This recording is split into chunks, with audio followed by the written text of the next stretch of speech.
Good evening, ladies and gentlemen. Thank you for joining us tonight.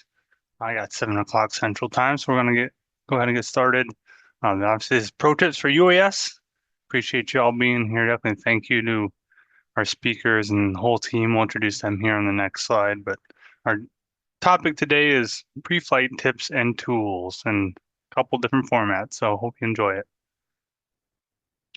So here's a slide showing the whole team that runs this behind the scenes and we'll do presentations, but these webinars wouldn't exist without everybody you see on the screen. So you see there's volunteers and some FISDO folks. Definitely appreciate all their hard work. And like I said, won't happen without them. Here's a quick snapshot of all the webinars we do. Pro Tips is just about every single Wednesday every month with a couple variations here and there. You can find them on the FAAsafety.gov website. And then almost every single Saturday morning, Laura runs Saturday morning coffee and wings as well. Really cool topics, kind of a fun, different spin on a lot of really fun stuff. So I highly encourage everybody to jump on Laura's and then all the rest of the Pro Tips series. So in this webinar, you got questions, please put them in the question box. We really would appreciate it. You can't type anything in the chat. We might try to send you stuff in the chat. There is no handouts today, so don't worry about handouts. If there's any audio or video issues, our internet's possibly limited, your internet's possibly limited. We're doing the best we can. What I would recommend is jump off, leave the webinar, jump back on, try it again. Yeah, so there probably isn't anything we can do on our end as long as everyone's hearing me and seeing me. That's all we can about do. If we don't get to your questions at the end of the webinar, reach out to your local FISDO, ask them. Otherwise, if you go on FAAsafety.gov, you can go to the representatives directory and you can find your local or closest drone pro. And they should be able to help you. Otherwise, you can definitely reach out to me as well. So hopefully that is helpful. I know this slide says there's no credit given. We actually are giving Wings credit today. So as long as you're here for 50 minutes, 50, you will automatically be given the Wings credit. No need to ask or verify email. Just make, as long as the email you signed into here is the same on FAAsafety.gov, you will get your Wings credit. So hopefully that helps with those questions. I like showing this snapshot. It's a little outdated, but still really, I guess, impactful. There's a lot of big numbers on here and a lot of cool stuff. It just shows drones are here. They're going to be here for a long time, and they're just growing and growing and growing. So pretty cool stuff. Definitely, definitely like UAS. We like helping people fly them safely and, of course, legally too. Our speakers tonight are Greg Schultz from Minnesota. He's near Minneapolis. Been doing this drone stuff for a long time. He really knows his stuff. And then Jeremy Williams from Wisconsin. He's been doing this for a long time. He does it with a little different flavor. He's flying really big drones compared to what we're used to seeing. A lot of ag stuff, but they both fly constantly and they do things. They do their homework. They make sure everything is done the right way, done very safely, and hopefully you enjoy their presentations. They do a fantastic job, and we thank them both for volunteering their time to join us all here tonight. Quick disclaimer, Greg, myself, and Jeremy, none of us work for the FAA. We're not the FAA. So please, we're trying to help you. We're trying to give the best tools and tips and tricks we can, but we are not giving you FAA advice. We are not, if you want to have a specific question on regulations or specific question on interpretation of the laws, please reach out to the FAA. FAA does have the sole authority as of this point to regulate airspace. So as long as your drone is in the air and you're legal to be in that spot in the air, you're legal to fly. They don't regulate the ground most of the time. So where you're standing, there might be local or state laws that impact where you can take off and land and where you're standing, but FAA regulates the airspace. So again, we're not the FAA. We're not giving legal advice. We're just trying to help you out. On that note, this webinar will be recorded. We're recording it.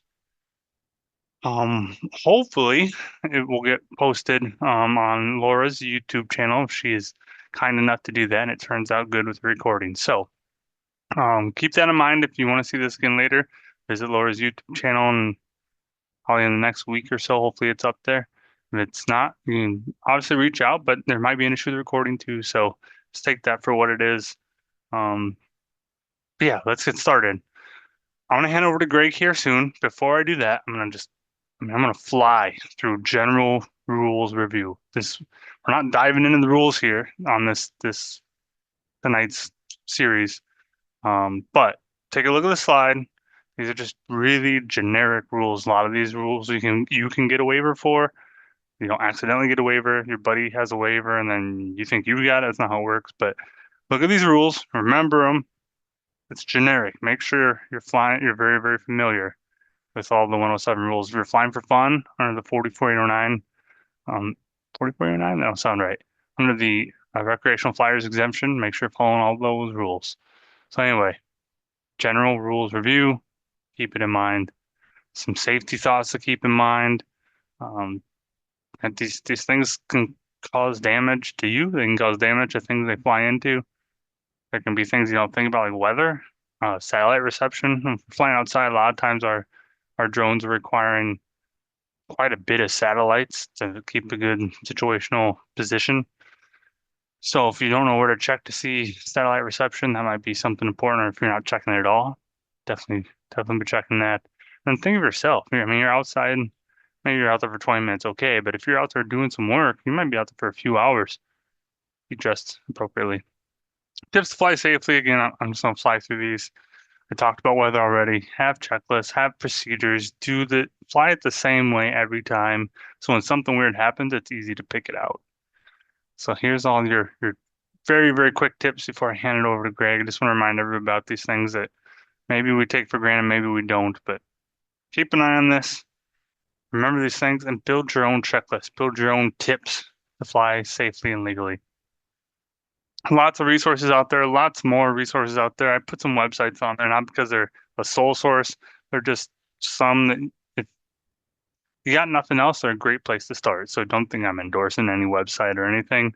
But definitely have a list, have a toolbox of websites, of resources that you can reference to make sure we're flying the right way. We're going to have questions at the end. Here's our contact information. I'll show that again at the end if needed. If you want to jump on our future UAS webinars, if you signed in for this one, you should get the recurring ones for the rest of them. But the key for this, I want everybody to remember, this Saturday is National Drone Safety Day, hosted by the FAA. There's at least 4, I think 5 different webinars going on that day through the FAAsafety.gov website.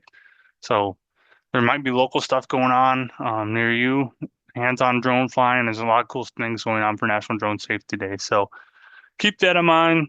Spread some safety news. Show somebody how to fly drones safe this Saturday. The day to do it. Upcoming webinars. Here's what we got coming up for pro tips. This is on the pre-webinar slideshow if you saw it. If not, again, please join us if you're interested in any of these topics. We do them every month, different topics. And here's Laura's upcoming Saturday webinars at 9 a.m. Central. Like I said, they're a lot of fun. She does an awesome job and really cool topics and great speakers. So if you got nothing going on, or if you do, sign in, and again, a lot of these are posted on YouTube. So that's all I've got. I'm gonna stop sharing, have Greg jump on and share his screen, and I'll turn it over to him. I'll let you know when it looks good, Greg. Outstanding. Hey, thanks, Levi. And while I am getting ready to share the screen here, and let me know if that's sharing, Levi. It's coming in. Outstanding. Hey, Levi, you mentioned something interesting about the satellites.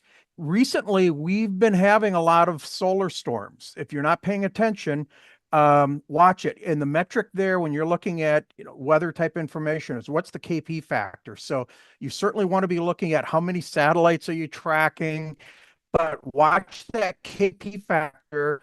And here in the Minneapolis area, right on the border, Wisconsin, Minnesota, we've been seeing some KPs in the high 5s and higher recently. And the forecast is that we're going to see this for the next couple of months. And what can happen is all of a sudden you may get some strange behavior. You're not locking onto the satellites, maybe something dropped, whatever. Just be aware that when those KP factors are up, the good news is you might get to see the northern lights. The bad news is you're subject to RF interference. So glad you brought that up to help segue. All Yeah, right, great point. You look good, sound good. Go ahead, Greg. outstanding. Let's get into this, everybody. Hi, I'm Greg Schultz, and we are going to talk about UAS, aka drone pre-flight preparations, FRIAs, and also DROTMs or drone NOTAMs. And with that in mind here, um, as Levi mentioned, I am in the Minneapolis St. Paul area. I actually live in Stillwater, which is right on the border of western Wisconsin, eastern Minnesota.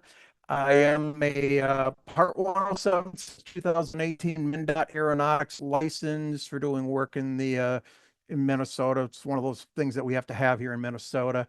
But I do a lot of different things: events, construction, engineering support, real estate, various waivers, operating over people, operating over moving vehicles, various airspace and special authorizations. I also do a lot of community education and STEM type support as a FAA safety team or fast team rep in Drone Pro. There's my contact information. And as Levi mentioned, this is being recorded so that you can come back and play this and slow things down or zoom it, whatever suits you. And also there's a little QR code over there in the lower right that has some links to some additional information on my site that go ahead and feel free to take a look at. All right. So with that, um, who are you? Who are you and why are you flying? What is it that you're looking to do? And as we look at this slide here, I've got a couple different things going on, which is, are you flying as a hobby recreational, i.e. using your trust certificate? And if you don't have that, get it. It's easy. It's a good educational experience, which is something new for the recreational flyer, which is part of that 44809 carve out for recreation. In other words, just for flying for fun. There's no betterment for others or for yourself or for others. Or perhaps you're flying under Part 107. That's that certificate that's required. That gives you more capabilities, also allows you to do commercial activity. But the key is that you get extra flight privileges, that ability for waivers to do betterment for yourself and others, as well as commercial. There's another one area which is more focused for first responders, law enforcement, and other agencies, entities, which is a COA, a certificate of authority, which has special processes, emergency authenticate or authorization for airspace, things like that. We're not going to dwell on that, but just be aware that that is a category. Jeremy's going to talk in a little bit about the Part 137, which you could think of it as ag spraying, but hey, it's the drones that are bigger than 55 pounds. Keep in mind that under that 55 pounds, that's the regular UAS Part 107. So there's some really cool, interesting things Jeremy's going to talk about in a little bit. And then I want to tease you a little bit. Not going to talk other than mentioning it here for now. Is there something new coming, which is going to be that Life Beyond Part 107, which is called Part 108. It's emerging. It's in the works. Stay tuned. There'll be more on that in the coming year. So for now, let's just focus more on those first two. But this also applies for the first responders. And the first responders, while they're flying and operating under that special certificate of authority, which is a special process, they're also encouraged to get their 107 so that it's part of that additional learning and awareness. All right. So now that we've covered who are you, what are you operating, what rules are you flying under, where are you going to fly, what's that airspace? Are you going to fly in a FRIA, an FAA recognized identification area? Well, that's an area that is designated on either under an education institution, could be a school, high school, university, or it could be a community-based organization, a CBO, like the AMA, or some other group, some other entity. And when operating in that area, that FRIA, you're operating under the rules, under the regulations of that CBO, which are operating under the guidelines of what the FAA has put out there. But one of the key things is that within the FRIA, RID is not required. You can certainly fly in a FRIA with your RID turned on. But the key part about flying in that FRIA, and this is really to enable those recreational flyers that they don't have the RID, they are just out there flying for fun in that fixed space, is that you and your aircraft need to remain in the FRIA. It's not you stand in the FRIA, take off, and then go out and fly around. No, both you and your aircraft need to remain within the boundaries of that FRIA. So we're seeing more of these pop up. In fact, I'll show you some examples of some here in a few minutes, but it's that area that you want to fly your drone, you don't have RID, you've got a group together. Maybe you're doing drone racing. Maybe you're flying RCs or something like that. That's what the FRIAs are set up for. Okay, so uncontrolled airspace.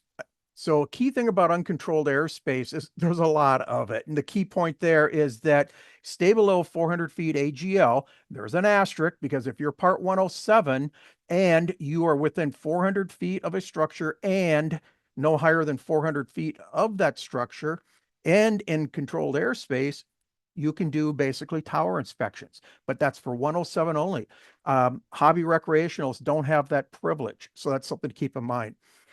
In the middle there, for everyone, everywhere, pay attention to TFRs. And we're in TFR season. Normally, we think TFR season is in the fall when elections and stuff like that are going on. We're in TFR season now because it's Major League Baseball season. We'll have the NFL coming up later in the summer.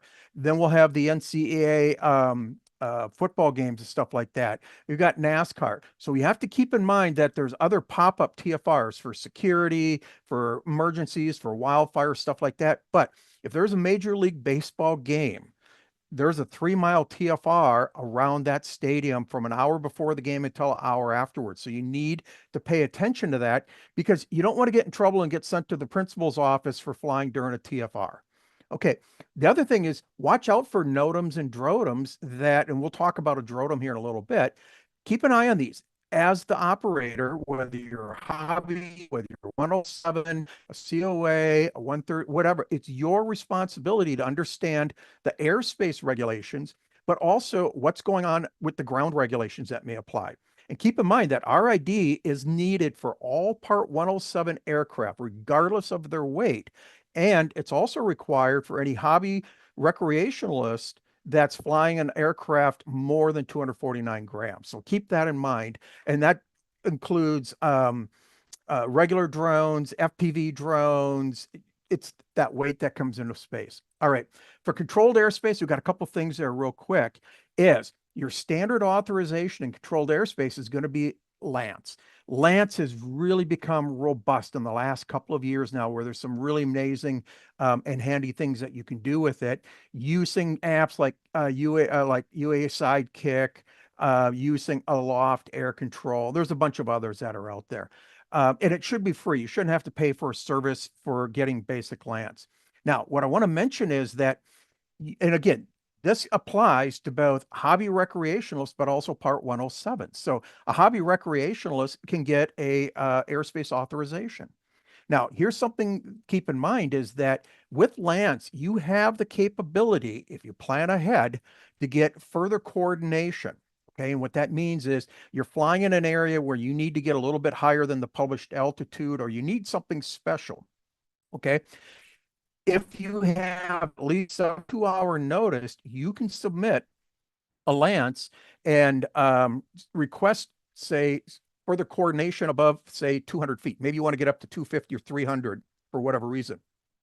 You put your request in with at least 72 hours and you'll get either a yay or a nay, but at least you have that ability to do it. And I've had them where submit them 72 hours in advance and very, very quickly, maybe within hours, I'll get that approval. But I've also had them where I'm just inside that 72 hours and there's like, nope, sorry, plan ahead next time. That's a key theme, plan ahead. Also want to point out that you can also go to Drone Zone, and there's the website URL. If you need something really special where you need that reoccurring authorization, that reoccurring approval for extended periods of time. Maybe you live or need a project that is in, like, say, zero airspace, but you can document, you can demonstrate why you can fly that safely to an agreeable altitude, submit it. It might get approved. It's tough to say, but those are capabilities there. But a key one I want to point out is that when you file a DROTM, you're not filing a Lance. When you file a Lance, you're not getting a DROTM. They're two separate things. One is just a notice. The other is that authorization. And very, very key is when you submit a Lance request, whether you're hobby, recreational, flying a camera drone, FPV, whatever it is, when you submit that request for that airspace authorization, you do not have the airspace authorization until you get the response back saying it is approved. And we've had situations where somebody submits it, they don't pay attention that it hasn't been granted yet, or maybe it got rejected, and they just assumed for the fact that, well, I submitted a Lance.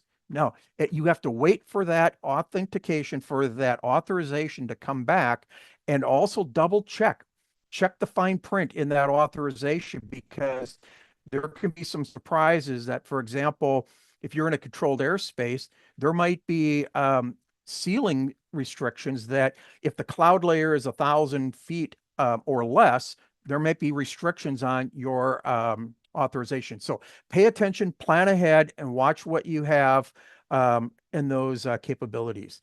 So a couple of key points there.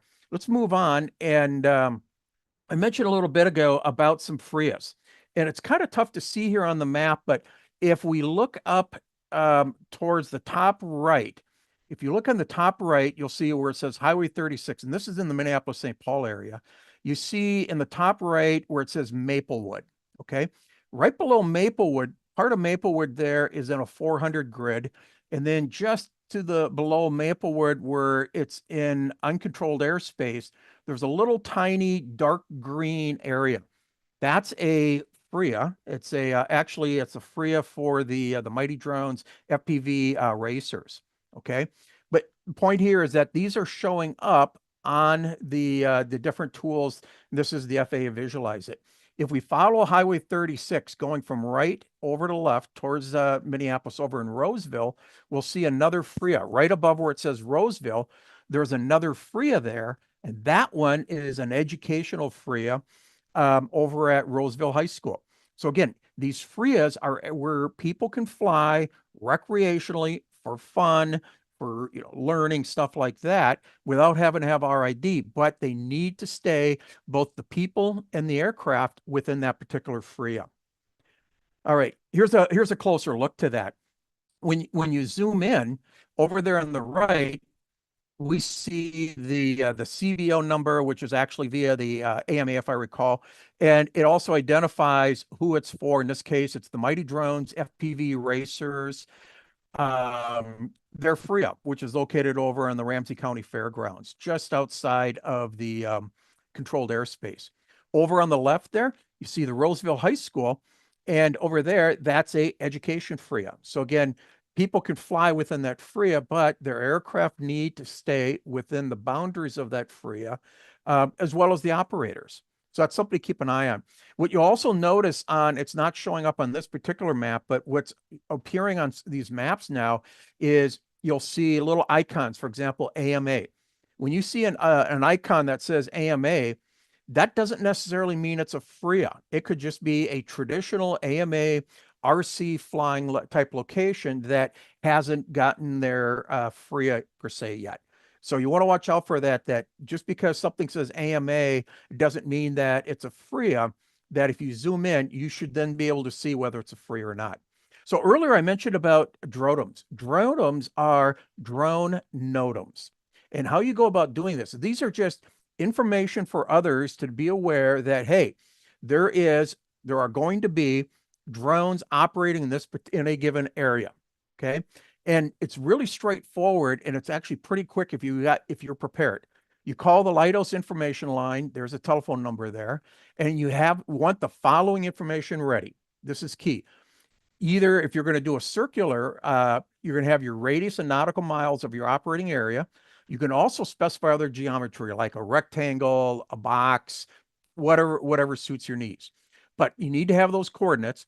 You want to have the center of your operating area or your corner coordinates in DMS. In other words, in degrees, minutes, and seconds. You want to have your altitude and AGL of the area you're going to be operating in. And then you want to have your start and end time in Zulu, e.g., Greenwich Mean Time. And then you want to know the approximate distance to the closest airport. You don't necessarily have to know this, but it comes in handy when the operator asks you, oh, you're going to be 7 miles northwest of MSP. And you're like, well, yeah, okay, good. And then they may ask your organization name. So, for example, if I call into the Leidos number and I've got everything ready to go and tip, be practical with your DROTMs as opposed to doing a blanket area. If you're going to post a DROTM, say, I'm going to fly the entire area over Milwaukee or over Minneapolis or over Las Vegas, be a little more realistic. Yeah, it might be having to have multiples of them, but it helps others know that, okay, pinpoint, this is the area where things are going to be. So, for example, I'm going to call that number and I'm going to say, talk to them, say, yes, I'd like to file a DROTM. They ask a couple of questions. You say, okay, I'm going to have a 0.6 nautical mile radius centered at 44 degrees, 57 minutes, 22 seconds by 93 degrees, 17 minutes, 45 seconds at an altitude of 400 AGL, in that it's going to start on 428.25 at 2200 Zulu, ending at 429.25 at 0400 Zulu. I'll provide my organization name, my initials. I'll wait for confirmation and a readback. They'll sometimes give me, and then they'll give me a NOTAM number. Hold that for your records. They might give you their initials just for a reference point. You say thank you and you're done. Wait a few minutes and all of a sudden it'll start to show up on the different tools, the different utilities. So the trick there is being prepared, being ready. And if you filed for that location within the last 30 days, you can reference it and reuse it, which really speeds everything up. All right. So, I mean, my average when I file these, being prepared, probably 2 to 3 minutes, a long time, maybe 4 minutes, you know, if they're busy. It's very, very quick. All right. So we've done everything. Let's put it all together and wrap up here so we can move on and get Jeremy going. Here's a simple basic checklist for pre-flight planning, preparation, inspection, and post-flight. In other words, have your airspace authorizations if needed, i.e. use LANC or your drone zone. File a DROTM as an information to others. Review your waivers along with what requirements, if any. Get any ground access permissions or permits if required. Check for TFR, security, Major League Baseball, and others, as well as air shows, state fairs, fires, emergencies, things like that. Watch the weather, the wind direction, the speed at the surface, but also at altitude. We've got changing and dynamic weather right now this time of the year. And also here in the Midwest, we've got a lot of birds migrating. Watch your clouds, your ceiling, your visibility, your satellites, and we also talked about KP a little bit ago. Make sure your batteries are charged, both on your phone, your tablet, your controller, your aircraft, your lights, any RID modules if need be. Double check your settings, your missions, your cameras, what's your RTH altitude, distance limits, if any. And do you need any aircraft unlocks? Those have gotten a lot better with DJI lately, but something that you might need. It's better to plan ahead and have those versus being grounded while you wait. Do your pre-flight inspection of the aircraft, the controller, cables, props. Is everything secured? Look around, assess the launch recovery area, the mission area. Are there any obstacles, any trees, power lines, people, birds? And before you launch, good habit. You maybe have done this hundreds or thousands of times. Right before you launch, just look up. It's one of those things where you've done this over and over and over, but just look up, double check, make sure that there's not another drone hovering over your head. Yes, I've had that happen. But just double check, just swivel around, make sure everything is functioning. Make sure that you've got your GPS acquired, that you don't have any red or yellow or orange lights blinking. Take those extra seconds just to wait until you've got the message, everything is good, home point updated, let's go. And then watch the people, the obstacles, and while in flight, stay sky aware, monitor your aircraft, have that visual line of sight, watch for other aircraft, and stay heads up. Afterwards, hey, let those batteries cool, safe and stow your equipment. Do a quick inspection, image offload, update your notes, your logs, and hopefully you've got another successful site in your logbook. There's some information. Again, this is being recorded, so you can come back and take a look at some of those different apps along with many, many others. So with that, Levi, let's pass over to Jeremy. Thank you, Levi. Thanks for having me. Super excited to be here. Kind of pick up where Greg left off. Greg, that was really, really good. Enjoyed that presentation. Again, good to see everybody on here and excited to be here. So, what I want to pick up from what the information that Greg's gone over is talk a little bit about pre-flighting and some operational considerations when we're talking about UAS Part 137. So, I'm going to be kind of talking specifically about plus 55 pounds, so over 55-pound drones, pre-flight considerations, some of the things that we should be thinking about. And this little talk here can be for someone new, just to give them an idea of what a over 55-pound Part 137 operation looks like. A little bit of a insight, but it's also we thought that this was good timing because the growing season is here, and a lot of Part 137 operations are hitting the fields, right, for growing season. So it's always good to knock the rust off from the winter and kind of look at think about some of the things that we should have in place and be thinking about as we hit the fields. Again, my name is Jeremy Williams. I'm a founder and CEO of American Drone. American Drone is a drone supplier in Wisconsin, and we're a service center and a regulatory guidance center. But we also do custom applications with big drones. So I've been a Part 61 pilot since 2005. I'm an FAA safety team rep and a drone pro. And I threw my email address up there. If afterwards anybody has any questions they want to shoot on this part of the webinar, feel free to send me some questions. Okay, so what is Part 137? So Title 14, Code of Federal Regulations, Part 137. Part 137 governs the use of aircraft, including drones, to dispense or spray substances, including disinfectants. So right there, it kind of explains why are these things so big? Why do these drones have to be so big? Well, in agricultural aircraft operations, we're actually carrying our payload with us. The payload that we will eventually dispense over an area, whether that be liquid or dry. So that's why the drones have to be so big, because we're carrying, that with us. If you've seen big yellow planes during the summer flying farm fields, they're all Part 137 operations. So, what are some of the things that we think about when we are operating a drone over 55 pounds?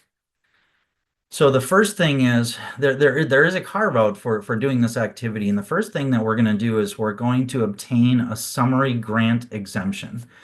So without getting too far into the weeds on that, just think of an exemption as relief from certain federal regulations within Part 137.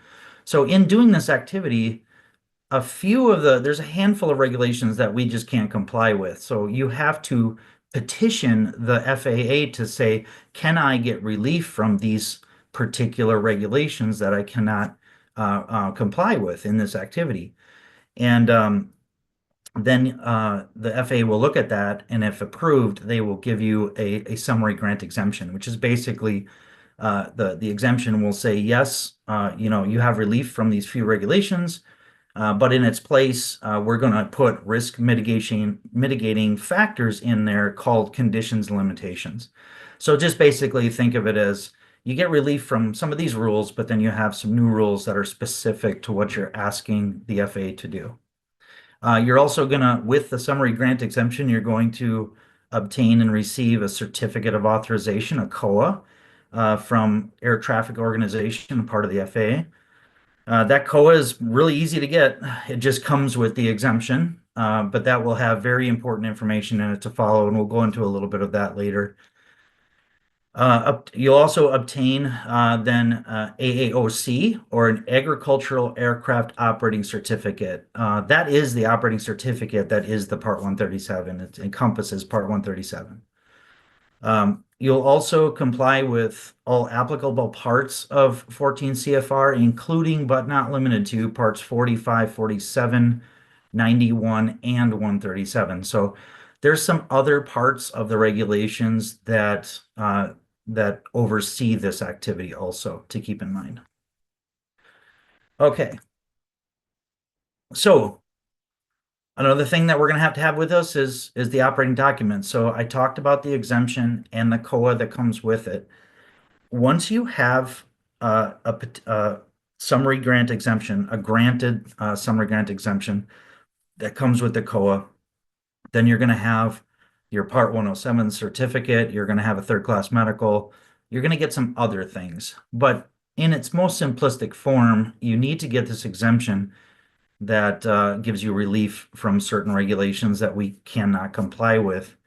That exemption then is used to apply for and receive the agricultural operating certificate. So that's shown on the far right there. So when you get an exemption, you're going to get a lot of these conditions and limitations, and they're very easy to understand and they're very easy to follow.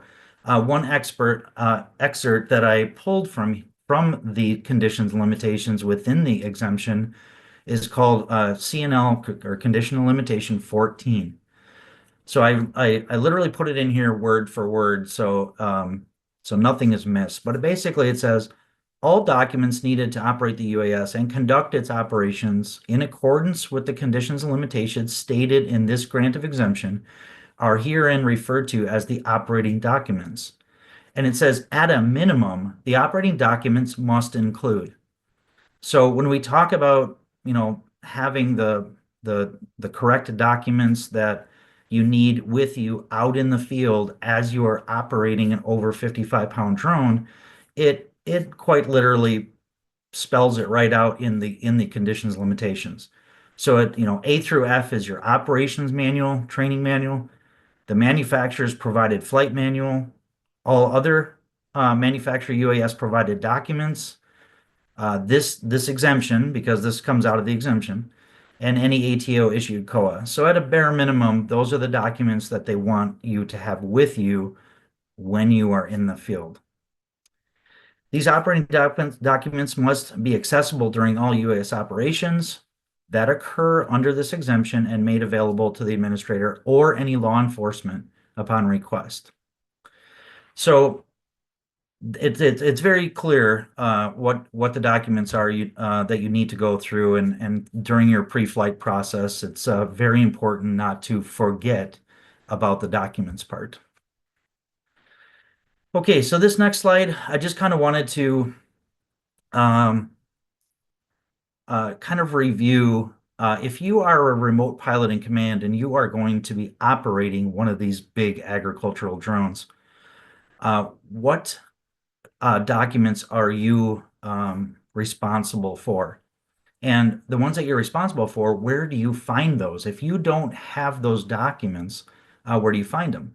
And one important thing to remember is these operating documents, as the remote pilot in command, are your responsibility, no one else's.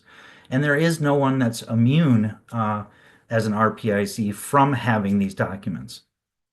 So what I tried to do is just quickly lay out at the top of this diagram is the operator. So the operator is the entity that holds the operating certificate. Okay, so they're the ones that applied for it and they're the ones that hold it. Within a Part 137 operation, you're going to have a chief supervisor, basically a person that's called out to the FAA as the person that's responsible for this operation. Okay, and then all the remote pilots in command, all their pilots that will fly the big egg drones are under the supervision of the chief supervisor. Okay, so very, very simple hierarchy, but that's kind of how it's laid out. So the RPIC from the chief supervisor is going to obtain, in the orange over here, will obtain training, a knowledge test according to CFR 137.19 Echo, and a logbook endorsement from the operator's chief supervisor. So basically, the chief supervisor is going to train a new RPIC. So as a remote pilot, you should expect training from a chief supervisor to the point that you feel comfortable applying an agricultural product with a 300-pound drone. You should get all of that training from the chief supervisor, and then the chief supervisor will test you and give you a logbook endorsement, basically saying that you as a remote pilot in command have the legal authority to fly under that operator's Part 137. So what does the RPIC get from the operator themselves, right?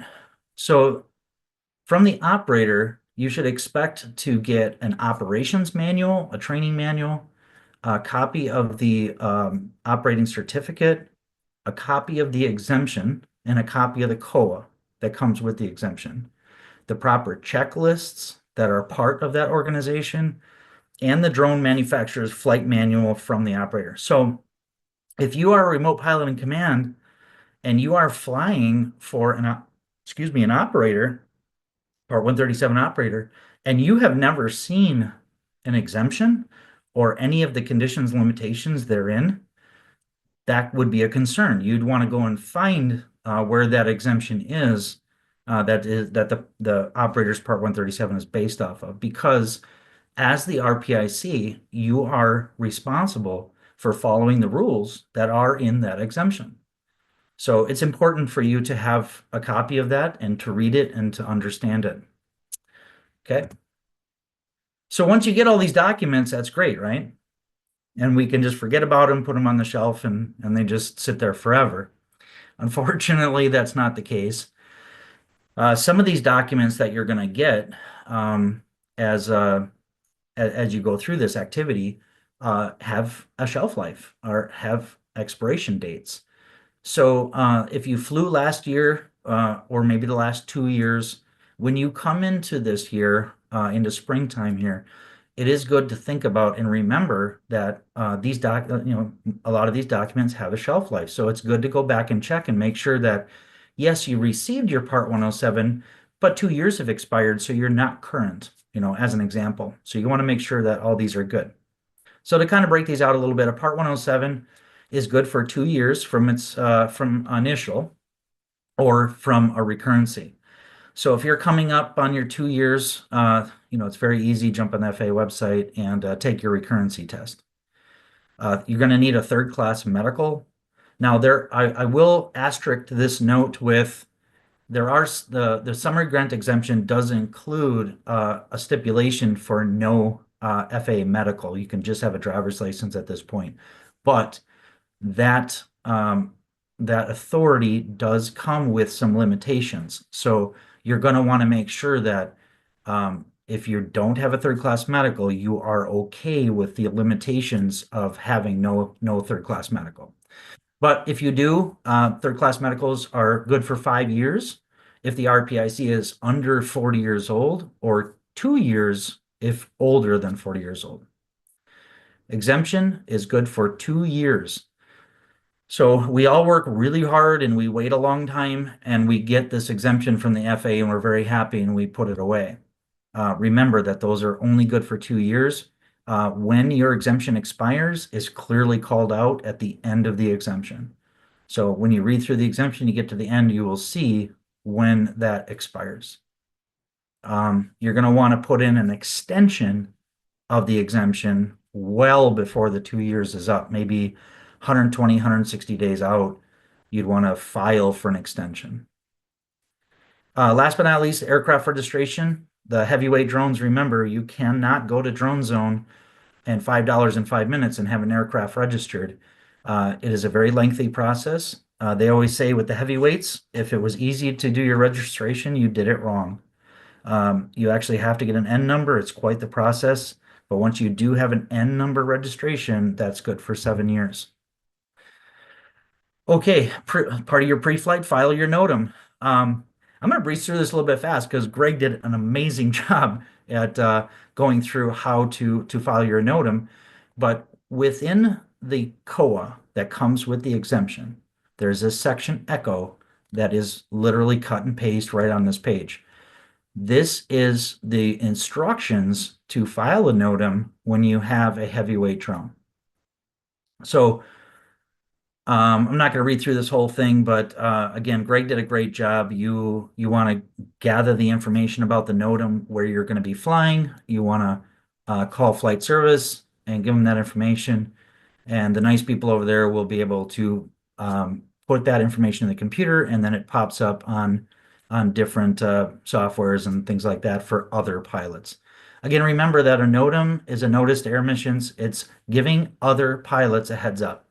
So we're not the only ones flying in the National Airspace System. There's a lot of other participants. So we're giving them a heads up that this kind of activity is happening in this area. To Greg's point, I want to emphasize that if you take a NOTAM and you make it the size of your state, and you say it's open from April 1st to December 31st, that is a completely pointless NOTAM. That does not give people the specific information that they need to avoid an area where you may be operating with this huge drone. And it also does talk a little bit about that in your COA to be number 2, the area of operation defined in the NOTAM must only be for the actual area to be flown for each day and defined by a point and the minimum radius required to conduct an operation. So I guess what I would suggest is if you have a number of farm fields that are close that you'll be flying over, have a NOTAM just over those farm fields, not over encompassing your entire state. Just over the area you're going to be flying and only for the days that you'll be flying. Another thing to check, obviously, is the weather. Some ways that you can check your current weather, obviously, is you can check ASOS, AWOS, ATIS, METAR reports, lots of different weather apps. Check your current weather and also check the forecasted weather, either on a TAF or anything like that. Operations must be completed with no less than 3 statute miles of visibility, 500 feet below clearance at all times with the heavyweights. And then the last part, I'm just going to kind of cover some more remote pilot responsibilities, some things to just maybe spark a thought or just kind of make sure that you have all your ducks in a row. But in general, the RPIC must complete a pre-flight familiarization, aircraft inspection, sorry, and other actions such as crew member briefings prior to the beginning of flight operation. So I put down some thoughts maybe to think about from an aircraft inspection point of view, following the manufacturer's maintenance requirements, inspecting the aircraft for physical damage. Remember, these big drones, when they launch, or any drone for that matter, if you launch it with a problem, it's on its own. Once you launch it, it's just up there. So the time to catch those problems is on the ground. Ensure the flight termination system is operable. Batteries in the ground control station and the aircraft are fully charged. Return to home path and altitude is appropriate. A lot of times we're operating in farm fields that are surrounded by big tall trees. Make sure that if the drone does end up having a problem, it can raise up to an altitude that's acceptable and will clear anything between you and the operating area and can make it home without problem. Also, the UAV does not exceed the material maximum takeoff weight for the respective UAS identified. So with the heavyweight drones, there is a list on the public docket on regulations.gov that shows all of the heavyweight drones over 55 pounds that are approved to fly under a 137. On that list, it will list each drone and will also list the maximum takeoff weight. So the maximum takeoff weight is defined as everything that you put on that drone, including the payload, cameras, whatever you have on it. If you set it on a scale, it can't be over a certain weight. From a risk assessment standpoint, I would recommend going onto the FAA's website and downloading the PAVE checklist. PAVE checklist is a risk mitigating checklist that helps you identify maybe some issues that you might have when you go out to operate the drones. P being obviously the pilot in command, looking at, reviewing experience, currency, physical condition, emotional condition. Are you upset about something? Is your mind off of it? Are you not, able to engage properly as the remote pilot in command? It's all things to think about. The aircraft, understanding the aircraft, do you understand it? Have you gotten the proper training? Is it ready for flight? The V is for environment. Is the weather acceptable?